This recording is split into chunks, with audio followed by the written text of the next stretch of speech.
All right, guys, this is Tony. We're going to go ahead and get started on time tonight. I just want to comment about a couple things. First of all, I hope everyone's having a great Tuesday. I know I did. I actually met with somebody this morning who went on and on about how her inflammation is down and her eyes, for the first time, I think she said in 5 years, her prescription didn't get changed. It was worsening and worsening.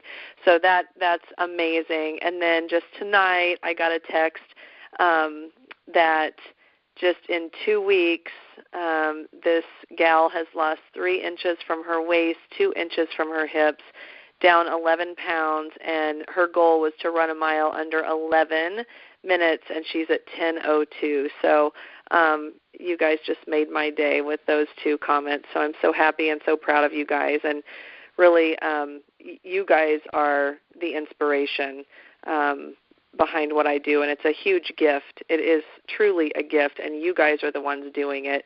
But it gives me so much joy to hear that, so thank you so much. Tonight we are talking about, some of it's going to be a repeat from the disease delusion, a few things, but I think, repetition's always a wonderful thing. I know it is for me and so many people that I see. So I think it'll be a good thing. But we're going to talk about stress. We're going to talk about sleep. We are going to talk about movement, exercise a little bit. We're going to talk about environment, and then I'm going to mention just a few things about supplementation, and then again we're going to end with time frame, which I know I've mentioned that before, but I think it's worth mentioning again. So as far as stress, I'm going to start there because I think that's really important. It is all too common. Even for me, when I walk in a patient room who they're just there maybe for a sinus infection, it almost always goes to anxiety and stress. And, of course, we're just getting through the holidays. That was a big time. So I'm going to start there. I think it's really important. It's the foundation of so many things. People, they really like to sort of put that stress in that, well, it's all in my head, it's only psychological, it doesn't really have an impact on my physical health, or else they know it does, but they don't really make that connection. So I just want to make sure we make that connection tonight, that it absolutely does have an impact on your physical health, and you really can't address one area. I know I always start with food first, but that's why we're having this kind of a little bit later in the month, because it's time, as we're getting our nutrition down, it's time to think about other aspects of our health, and this is a big one. So the stress response, so stress is a good thing. It really is. There's a bear in the room. That's what our ancestors used to, escape from the saber-toothed tiger, if you will. But that chronic stress is really something good gone bad, if you will. In our modern life, today's society, we are exposed to so many things that even just, think about pre-cell phone, 20 years ago or whenever that was, 10, 15, 20 years ago. Now it's just constant. We're constantly being exposed. We're multitasking. We're juggling way too many things. We're being bombarded, just with stimulation. We don't like our jobs. We're overworked. We've got financial concerns. We don't have enough time with family, and, we lose that connection with others. I always tease my friends. I make a point nowadays, but, it used to be, especially getting through school and stuff, I would always tease my friends, when we're old and gray, we'll sit down and have tea together because, you just lose those connections, and it's really important to keep those connections and make time for them. We're just not designed to, flee from that saber-toothed tiger like we do, all day, every day with no breaks, and that's what we do. Your body, I always tell people, your body it doesn't categorize stress. It doesn't know the difference between a tooth infection, a fight with a spouse, road rage, that saber-toothed tiger attack looks the same as, a bad job review, for example. Your body doesn't know the difference. The nerve and hormone response is the same. And over time, the intensity of that stress response really wears your body down. So your heart rate increases so that kind of initially, that bear in the room, your blood vessels constrict, some dilate, your intestines slow down, your system's flooded with cortisol, which is that stress hormone that's made in the adrenals. It affects lots and lots of different things, but things like controlling your blood sugar levels, your blood pressure, your metabolism. It reduces inflammation, even your memory. But think about that with inflammation. We've talked a lot about inflammation being the root of, all chronic illness. Think about if you are somebody with a high CRP, and you're just kind of chronically inflamed, what that does to your adrenal glands over time, if that's one thing that responds to that inflammation. So your thyroid is affected. It boosts one of those thyroid hormones. It starts working overtime, increasing that metabolic rate. It raises blood sugar levels. It increases respiration. I already said heart rate, blood pressure, all that stuff. But that's all essential to that kind of quick burst of activity. There's a bear, got to get out of the room. That's that fight or flight response. But this boost, it also uses up a lot of nutrients much too quickly. So, for example, the body overuses B vitamins. It excretes, it uses up that magnesium. Magnesium is the relaxation mineral. So all things tight, crampy, irritable, it uses that up. That increased cortisol and your thyroid hormone also makes inflammation worse, and therefore plaque buildup in your arteries if you think about it that way. And because of this, you can actually increase your LDL or your bad cholesterol, even though there's no such thing as bad and good. That's a misnomer, but it just needs to be balanced, like I said in that webinar that we did. But you can actually see your cholesterol go up by 30% when you're stressed out. So. Let's see. It also, we've talked about wearing the adrenal glands down, so it overuses, their store of that energizing adrenaline because you're always responding to that bear, right? And this can lead to something called adrenal fatigue. You're just worn out. Symptoms that we see with adrenal fatigue: exhaustion, complete exhaustion. You're tired all the time. You want to pass out, go to bed after work, or, after that 2 o'clock, kind of midday at your desk, you're falling asleep. That's not always adrenal fatigue, but a lot of people, that's what they express. Physical weakness, immune suppression, hormone imbalances sometimes, skin problems, depression, things like that. Stress can also affect your stomach and your intestines. It slows down digestion, and you can see body fat increases, both fat storage and appetite-wise. Your reproductive system, progesterone, is actually the key ingredient in the creation of cortisol in those adrenal glands. And when your body is demanding such large amounts of the cortisol because of the stress, your progesterone can diminish, and that leads to a lot of times low libido, infertility, things like that. Chronic stress can actually age you. Those little things called telomeres we mentioned in our webinar, they're at the end of the chromosomes. They protect all that genetic information. They fray and shorten. I always use the analogy of shoestrings, like your shoelaces, that little thing at the end, the plastic thing. If that gets stepped on or broken, it starts to fray. That's kind of what those telomeres do, and this causes biological aging and can actually increase, risk of dementia and things like that. So how do we turn down that intensity, right? Stress is always going to be there, but how do we turn it down? How do we transform it? How do we deal with it, right? Sort of winning the lottery and, moving to a tropical island somewhere, but then, you would probably find a way, bored people find ways to be stressful. So, the key is to, how do we react to it? We want to lower the stress. Is the only way to do that is really by building our resistance. So we know stress is going to come, but how are we going to deal with that? And that's what we're going to talk about. So the first thing is, and these are just little tips, but inventory and prioritize things. So you really want to think about, okay, what are the stressful events in my life, and kind of prioritize those, and then create a mindful approach where you can. Some things are out of your control at that moment, so you go on to number 2 or number 3, and you control your body's response to them. And it requires practice. I always say, if you run a marathon, or you have to run a mile before you run a marathon, or you have to, before you can go preach the gospel, you have to read the Bible. You have to practice lowering that's how you respond to your stress.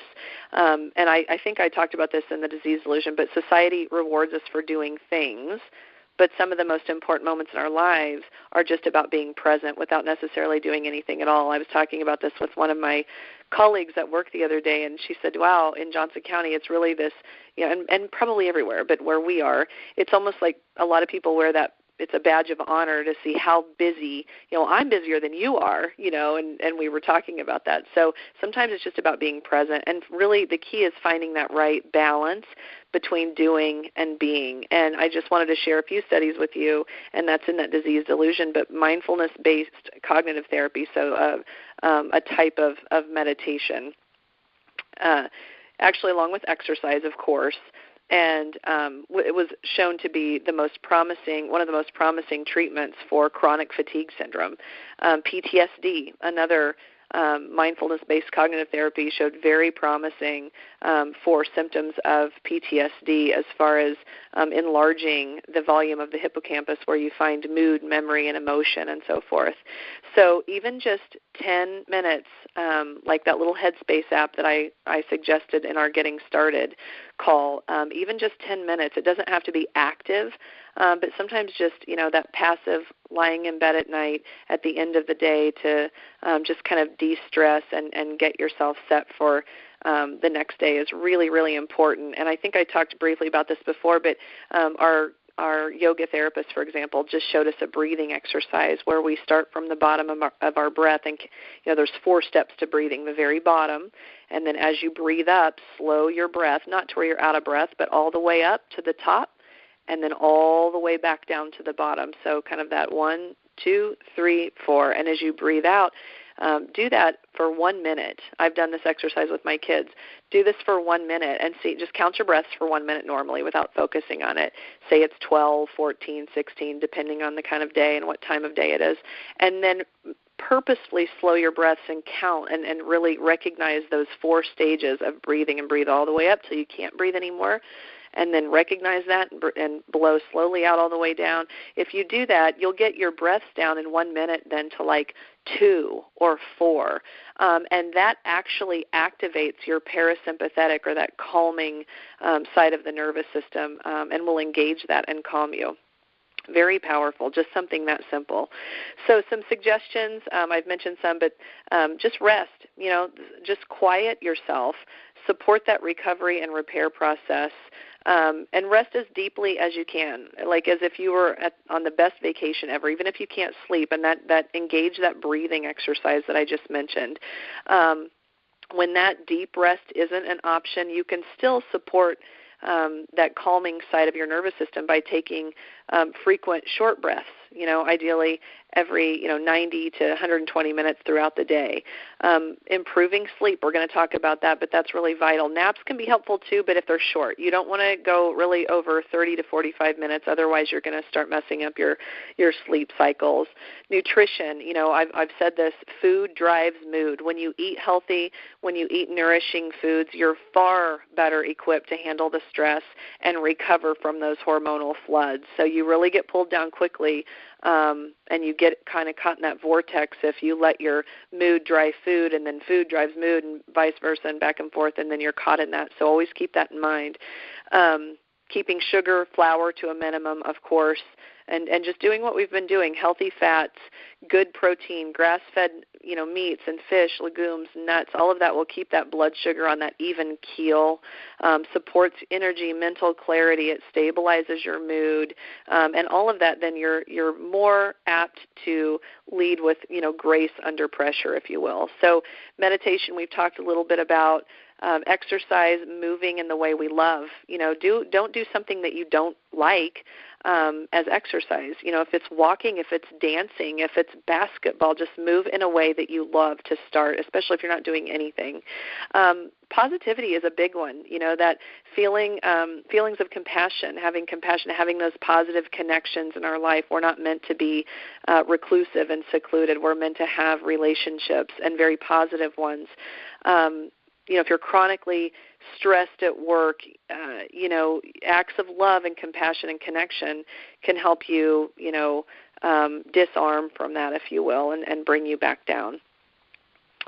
And treating ourselves, of course, and others well, not fleeing from tigers all day long. That all helps with that. Sleep is a big one. Sleep, I mentioned this in our webinar, it's often the first casualty of, our busy lives. We cut an hour of time here, an hour there, trying to fit more in because, we tend to think in this our busy lives that, sleep is just, we'll sleep when we die. Sleep's unproductive. And that's really a very dangerous way to think when it comes to our health. Sleep is absolutely vital for everything. Mental performance, it helps our moods, it balances our immune system, it helps us cope with stress, it repairs our cells, rebalancing all of that biochemistry inside of us, maintaining, your metabolism. There's hundreds of biological processes that go on while we sleep. And all of that's done to keep us more productive and alert and healthy during those waking hours when we really do need to be performing. So most adults require around 7 or 8 hours of sleep. A lot more require more than that. That's the minimum. Really uninterrupted sleep is best. It's important, as we move through those, sleep stages. And all of those have their really own important roles to play when it comes to our health. They say if you lose one night of sleep, your mental performance is equivalent to being legally drunk. And we've seen this in people who've gone from 8 hours to 6 hours. I mean, think about that. That's not that much. And what's even more scary is it's a cumulative effect. So we always think, we'll get that back. So when you lose a half night of sleep, you don't ever get it back. It actually carries forward like a debt that's carried forward into the next day and the next and the next. Lack of sleep makes you short-tempered. We get grumpy. Everybody has seen this. And that's probably because when we sleep, that replenishes those neurotransmitters, including our calming ones, right, like serotonin and things like that. We then become obviously less motivated. We're not thinking as quickly. We're vulnerable to negative moods. When we don't get enough sleep, we have just a sour kind of view on things. We're more easily frustrated. We're less happy. We're short-tempered. We're less vital overall. So you have to plug in. A little bit of, if you're not sleeping well, a nice little tip, remember the magnesium we just talked about that's depleted. Adding that magnesium back at night. Mag citrate is a good one, 500 milligrams or so, is a great way to just calm everything and help people sleep. Let's see, when it comes to stress, it's when you sleep, so we just talked about stress, but it's when you sleep that your body attempts to repair the damage that's been done by the stress all day, right? And that prepares us then to handle new stresses coming along the next day and the next day and the next day. I always say it's like plugging your cell phone in at night. If your cell phone's dead, you have to plug it in to charge, and that's no different than our body. During sleep, levels of that stress hormone cortisol decrease. So remember we talked about the stress hormone when we talked about stress, cortisol. Well, sleep counteracts that. It brings it down. It decreases it. And without enough sleep, that cortisol can remain elevated. And that is, again, keeping that body in that state of alertness. It drives up blood pressure. That increases, obviously, the risk of heart attack, stroke, things like that. Lack of sleep causes changes in appetite and disturbances in our body's how we use our glucose, and that can lead to insulin resistance. You can actually develop something like, a pre-diabetic condition. Sleep-deprived people need more insulin to achieve normal levels of blood sugar. So that means when, we wolf down more calories, put down more calories, we put ourselves at risk for weight gain. There was a study done at the University of Chicago. Researchers found that people who slept only 4 hours a night for 2 nights had a 28% increase in ghrelin, that's that hunger hormone, and an 18% decrease in leptin, the I'm full hormone. People reported 24% increase in appetite with a particular craving for sweets, salty foods, and starches. So when we have loss of sleep, we're less apt to be active, and we're also more vulnerable to feeling anxious, and then we're more inclined to eat those comfort foods. So think about that. Stress leads to lack of sleep. Lack of sleep, you get increased stress. Stress leads to overeating, and people eat to reduce anxiety. So you see that vicious cycle there.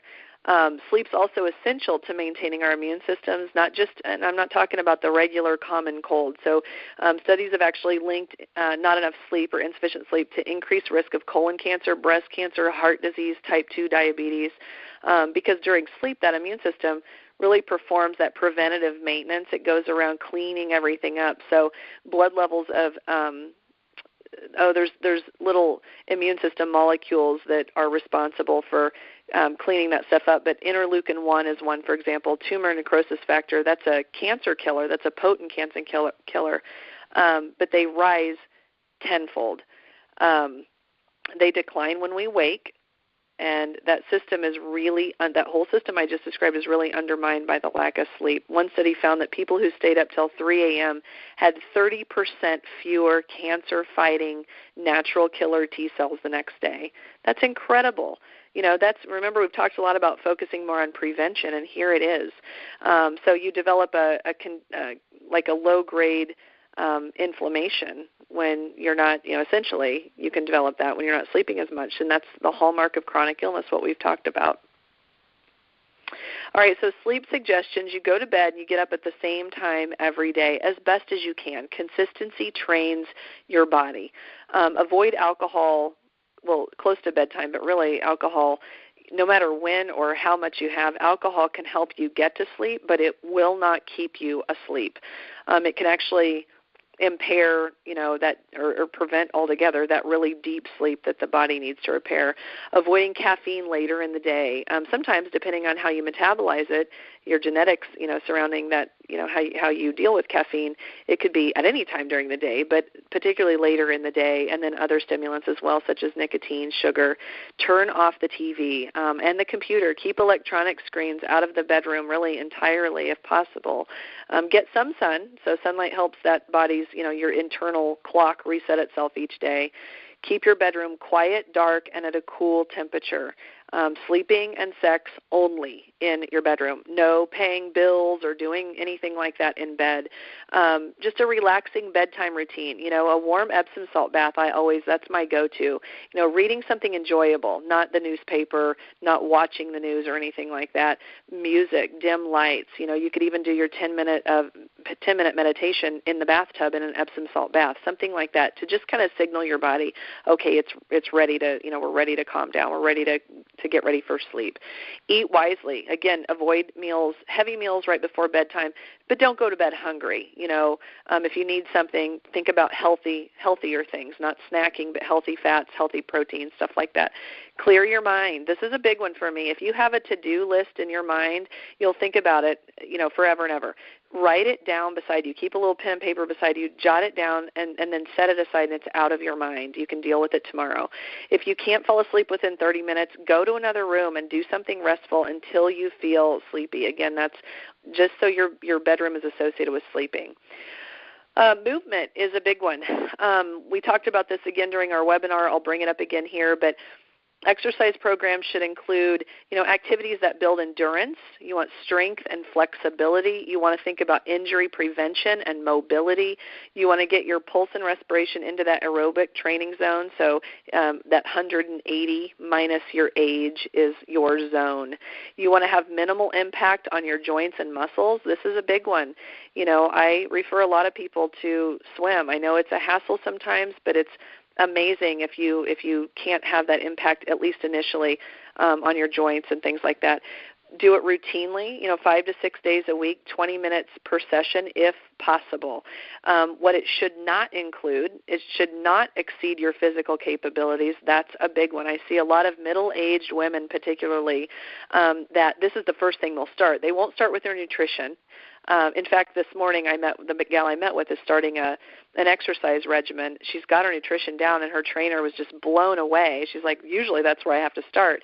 I always start with food first. Exercise is incredibly important, but a lot of those middle-aged women I see will they'll go gung-ho, and they'll start and they'll 2 hours at the gym and all of these things, and they exceed because they don't know what to replenish their bodies with. So all of this is very important, but you have to know what you're putting back in your body so you don't deplete it even further. Your exercise program should not produce serious muscle strain or joint strain, should not total less than 120 minutes per week. Again, everybody's different as they get started. I say something is better than nothing, but it should not be a weekend warrior activity type thing, because that's just incredibly excessive physical demand on your body, and you're not conditioned for it. But there are a lot of people that'll do that. Just a little tip: get a pedometer. Even just a goal of 10,000 steps a day. If you're starting from ground zero, that can be quite a goal to get in if you're starting from nothing. So you really have to be purposeful to try to get that in. Studies, and I mentioned this earlier, but studies on university students show that when they actually went from sedentary to 10,000 steps a day, lowered their blood pressure, heart rate only after just 6 weeks.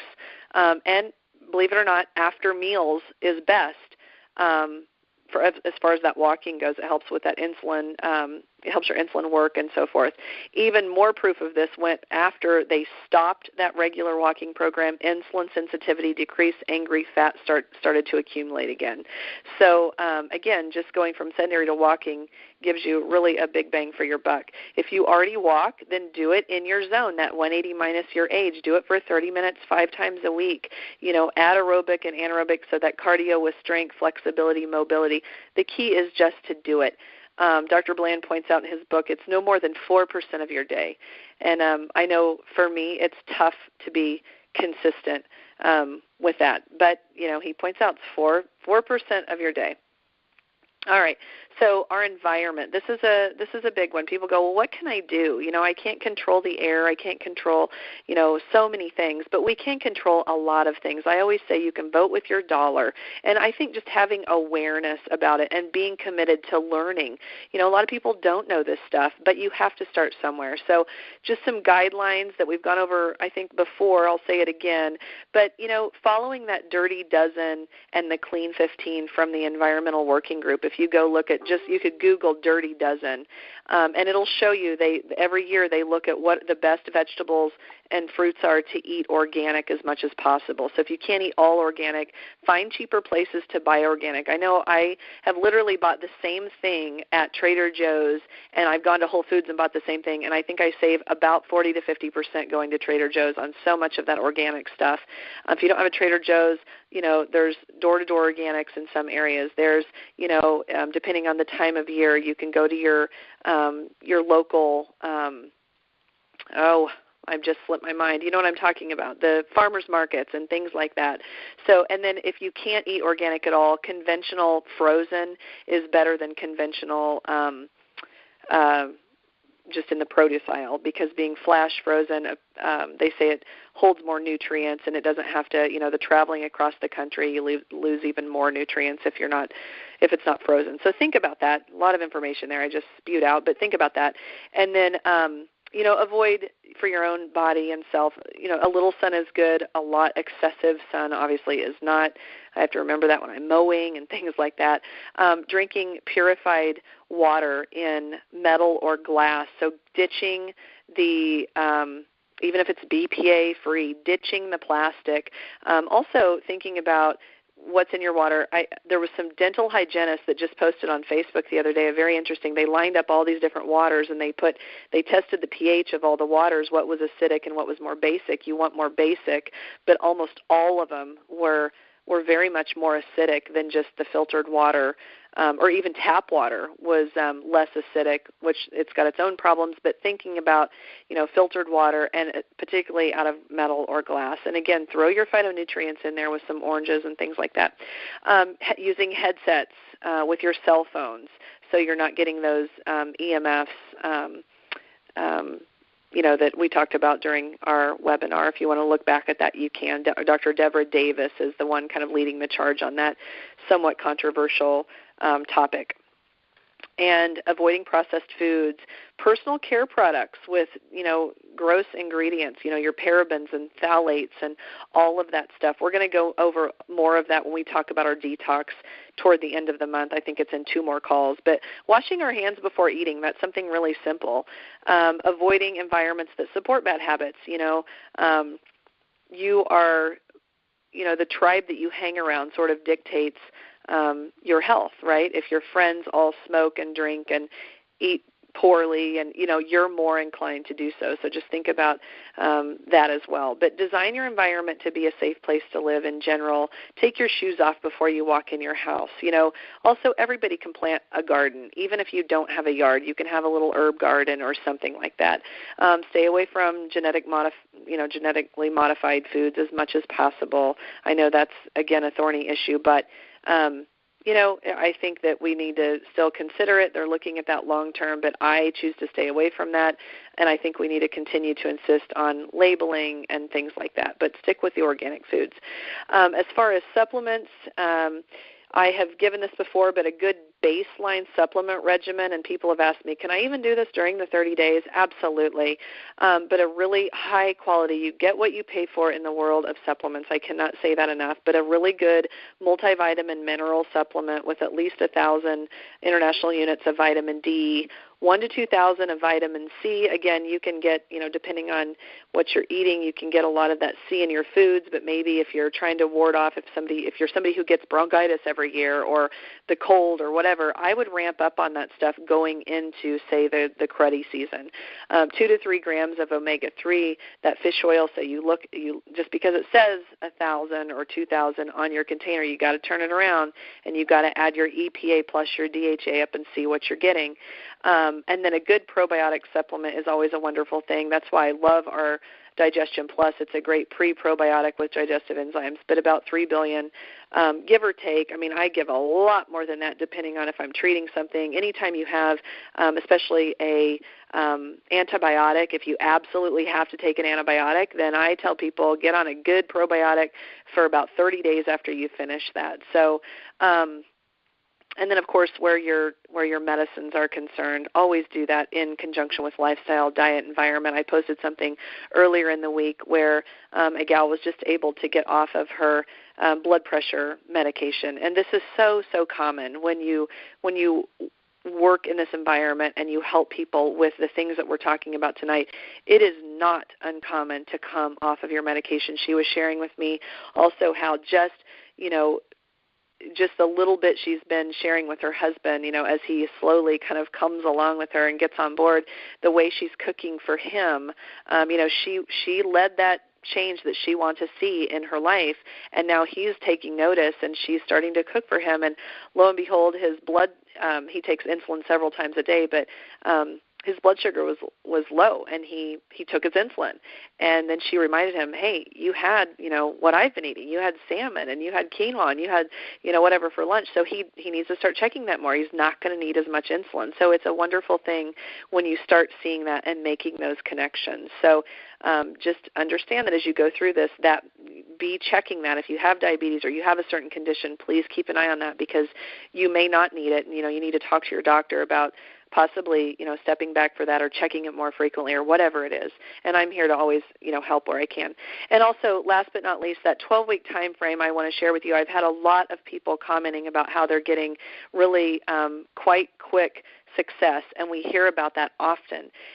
If you're somebody who doesn't, though, it doesn't always happen quickly for everybody. We're all very unique and individual, and I just want you to understand, based on experience and research, really that 12 weeks is the average time it takes to make real change. So if you're already seeing change, that's amazing.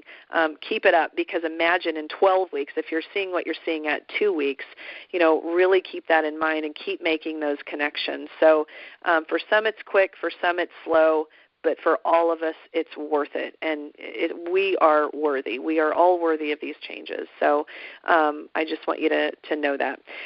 All right, guys, I think that is it for this call. I know it was a little bit longer call. I can't remember right off the top of my head what the next call is, but it will be next Tuesday at 7 p.m., and I will be posting that on our Facebook. I will also send out this recording after I hang up. But again, I hope you guys all enjoy the rest of your week, and I look forward to hearing you guys next week. And in the meantime, texting and emailing like you do. I love it. It makes my week. So thank you so much, guys. We'll talk soon. Bye-bye.